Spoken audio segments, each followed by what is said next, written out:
Sahyadri top 10 news या बातमीपत्राचे प्रायोजक आहेत Mac Care super speciality hospital Ahmednagar.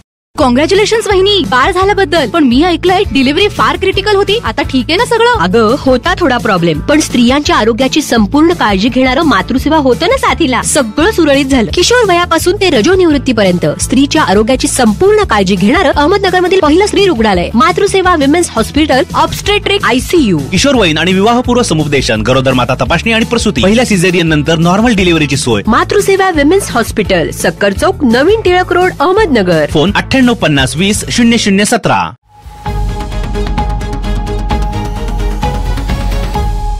प्रेक्षकांनो नमस्कार, मी निर्जला, न्यूज 24 सह्याद्री मध्ये तुमचे स्वागत। तर पाहूयात अहिल्यानगर जिल्ह्यातील महत्त्वपूर्ण बातम्यांचा आढावा सह्याद्री टॉप 10 न्यूज मध्ये। नेवासा तालुक्यातील उस्थळ दुमाला शिवारात आज पहाटे अहिल्यानगर संभाजीनगर महामार्गावर झालेल्या भीषण अपघातात 2 जणांचा मृत्यू झालाय, तर 11 जण जखमी झाले आहेत। याबाबत पोलीस निरीक्षक धनंजय जाधव यांनी माहिती दिली। जळगाव जिल्ह्यातील बोदवड तालुक्यातील केसरी स्पोर्ट अकॅडमीतील 13 मुले पुण्यातील गहुंजे येथे MPL क्रिकेट सामना पाहण्यासाठी गेले होते। सामना आटोपून बोदवडकडे परत येत असताना आज पहाटे 5:15च्या सुमारास उस्थळ दुमाला या गावाच्या हद्दीत त्यांच्या क्रुझर गाडीने ट्रकला मागून धडक दिली। या धडकेत क्रुझर मधील प्रथमेश तेली या तरुणाचा जागीच मृत्यू झालाय, तर ऋषभ सोनवणे हा गंभीर जखमी आहे। नगरसह राज्यातील गोवंशी जनावरांमधून जादा दूध देणाऱ्या उच्च प्रतीच्या गोवंशाचे जतन करून त्यांचे संवर्धन करण्यासाठी सरकारने सुरभी चयन श्रृंखला ही योजना राबवण्याचा निर्णय घेतलाय। या योजनेत राज्यातील प्रत्येक जिल्ह्यात शेतकरी गोशाळा पांजरपोळ यांच्याकडे असणाऱ्या उच्च प्रतीच्या गायी, म्हशी, 20 लिटरपेक्षा अधिक दूध देणाऱ्या गोवंश यांची नोंदणी सरकारच्या पशुधन प्रणालीवर सुरभी चयन श्रृंखला या योजनेअंतर्गत अत्युत्कृष्ट अनुवंशिकता असलेल्या गायी, म्हशींची माहिती संकलित करून त्यांचा उपयोग भविष्यातील दूध उत्पादन वाढीसाठी करण्यासाठी केंद्र शासनाने सुरभी चयन श्रृंखला ही योजना कार्यान्वित केली आहे। नगर मनमाड महामार्गावरील खंडोबा कॉम्प्लेक्स लगत मध्यरात्री झोपलेल्या एक व्यक्तीच्या खिशातून पाकिट चोरल्यानंतर चोरट्यांनी त्या व्यक्तीच्या कानशिलात जोरदार चापट मारल्याने ती व्यक्ती पेवर ब्लॉकवर पडून जखमी झाली आणि तेथे त्या व्यक्तीचा मृत्यू झालाय। ही घटना शिर्डी शिवारात रविवारी रात्री घडली। पोलिसांकडून मिळालेल्या माहितीनुसार मृत व्यक्ती खंडोबा कॉम्प्लेक्सच्या बंद असलेल्या दुकानासमोर झोपलेली होती। त्याच वेळी तिघेजण तेथे आले आणि त्यांच्या खिशातील हात घालून सदर व्यक्तीने पैसे चोरण्याचा प्रयत्न केला। झोपेतून जागा झाल्यावर त्या अज्ञात व्यक्तीने त्यांना विरोध केला व त्यामुळे त्यांच्यात झटापट सुरू झाली। त्यावेळी एका आरोपीने त्याच्या कानशिलात जोरदार थप्पड मारली, त्यामुळे तो जमिनीवर पडून बेशुद्ध झाला आणि काही क्षणातच त्याचा मृत्यू झाल्याचं समोर आलंय। अवघ्या काही महिन्यांवर येऊन ठेपलेली जिल्हा परिषद पंचायत समिती निवडणूक श्रीगोंदा तालुक्याच्या दृष्टीने उत्सुकतेचा विषय आहे।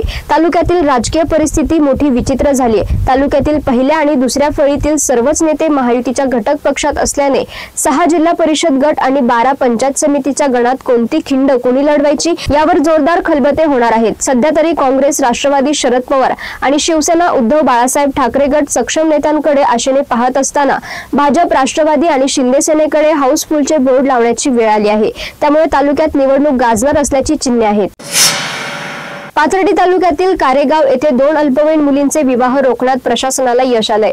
चाइल्डलाईनला मिळालेल्या गुप्त माहितीच्या आधारे पोलीस, ग्रामविकास विभाग आणि बाल संरक्षण समितीच्या पथकाने संयुक्त कारवाई करत ही लग्ने थांबवली। रविवारी सकाळी 10:30 वाजता सुरू झालेली ही कारवाई सायंकाळी 4 वाजता पूर्ण झाली। या प्रकरणी वर वधू आणि त्यांच्या कुटुंबियांचे जबाब नोंदवून त्यांना अहिल्यानगर येथील बाल संरक्षण समितीसमोर हजर राहण्याचे पत्र देण्यात आले आहे। सह्याद्री टॉप 10 न्यूज मध्ये घेऊयात एक छोटीशी विश्रांती। आता कडक उन्हाळ्यात राम एजन्सी घेऊन येत आहे खास थंडगार गारवा, सर्व ब्रँडेड कंपनीचे फॅन, AC, कूलर्स, फ्रीज आणि बरेच काही। तर या उन्हाळ्यात एकदा अवश्य भेट द्या नामांकित कंपनीचे इलेक्ट्रॉनिक वस्तूंचे नगर जिल्ह्यातील एकमेव विश्वसनीय दालन राम एजन्सी, शाखा सावेडी, नवी पेठ आणि मार्केट यार्ड। विश्रांतीनंतर तुमचं पुन्हा एकदा स्वागत। पाहूयात पुढील बातम्या। स्थानिक स्वराज्य संस्थेच्या निवडणुकांना सामोरे जाताना महायुती राहावी व महायुतीच्या माध्यमातून निवडणुका लढवल्या जाव्यात ही शिवसेनेची अपेक्षा आहे।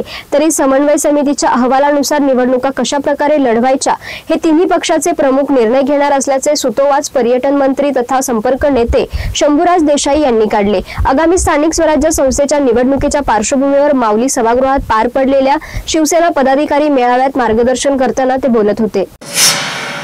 काँग्रेस नेते राहुल गांधी यांचा सर्वाधिक वेळ परदेशातच जात असल्याने देशातील राजकीय परिस्थिती समजून घ्यायला त्यांना वेळ लागेल असा घणाघाती टोला जलसंपदा मंत्री राधाकृष्ण विखे पाटील यांनी लगावलाय। दरम्यान निवडणूक प्रक्रियेविरोधातील गांधी यांची विधाने म्हणजे मतदारांचा अपमान आहे अशी प्रतिक्रिया मंत्री विखे पाटील यांनी माध्यमांशी बोलताना व्यक्त केली। संगमनेर शहर पोलिसांनी विविध ठिकाणी छापे टाकून सलग 3 दिवस केलेल्या धडक कारवाईमध्ये तब्बल 73 जनावरांची कत्तलीतून सुटका केली आहे। ताब्यात घेतलेल्या जनावरांची किंमत सुमारे 32,30,000 रुपये इतकी आहे। दरम्यान या प्रकरणी तब्बल 17 जणांविरुद्ध गुन्हे दाखल करण्यात आले आहे अशी माहिती पोलीस निरीक्षक रवींद्र देशमुख यांनी दिली। बकरी ईद सण साजरा करताना गोवंश जनावरांची कत्तल होऊ नये यासाठी पोलिसांनी दखल घेतली। शहरातील विविध भागांमध्ये शोध मोहीम राबवण्यात आली। रात्री 8 वाजेच्या सुमारास पोलिसांना गुप्त खबऱ्याकडून माहिती मिळाली की जुना जोरवे रस्ता म्हसोबा मंदिरामागील काटवणात अज्ञात इसमाने निर्दयपणे बांधलेली गाय व वासरू जप्त करण्यात आले। त्यांची किंमत 35,000 रुपये आहे। नगर तालुक्यातील डोंगरगड येथील सरपंचसह तनपुरे गटाचे कार्यकर्ते आमदार आशुतोष कर्डिले यांच्या नेतृत्वाखाली भाजपमध्ये दाखल झाले आहेत। स्थानिक स्वराज्य संस्थेच्या निवडणुका तोंडावर आल्या असतानाच तनपुरे गटाच्या कार्यकर्त्यांनी भाजपमध्ये प्रवेश केल्याने जेऊर गटात कर्डिले गटाची ताकद वाढली असून तनपुरे गटाला मोठा धक्का मानला जातोय। अहिल्यानगर कृषी उत्पन्न बाजार समितीच्या नेप्ती मार्केट यार्ड येथील शनिवारी कांद्याच्या भावात 200 रुपयांनी वाढ झाली आहे। लिलाव पद्धतीने झालेल्या खरेदीत 1 नंबर कांद्याला प्रति क्विंटल 1,500 ते 1,900 रुपयांपर्यंत भाव मिळाला। दरम्यान कांद्याला भाव जरी चांगला मिळाला असला तरी आवक मात्र घटल्याचं दिसून आलंय। अहिल्यानगर बाजार समितीच्या नेप्ती कांदा मार्केटमध्ये शनिवारी 14,848 गावरान कांदा गोण्यांची आवक झाली होती। यावेळी लिलाव पद्धतीने झालेल्या खरेदीत 1 नंबर कांद्याला व्यापाऱ्यांनी प्रति क्विंटल 1,500 रुपये ते 1,900 रुपये भाव मिळालाय, तर 2 नंबर कांद्याला प्रति क्विंटल 1,000 ते 1,500 रुपये असा भाव मिळालाय आणि 3 नंबर कांद्यांना 500 ते 1,000 रुपये भाव मिळालाय। सह्याद्री टॉप 10 न्यूज मध्ये इथेच थांबतोय, मात्र तुम्ही पाहत राहा news 24 Sahyadri. Sahyadri top 10 news या बातमीपत्राचे प्रायोजक होते Mac Care super speciality hospital Ahmednagar. शब्दांचं सामर्थ्य, विश्वसनीयतेची उंची, न्यूज 24 सह्याद्री।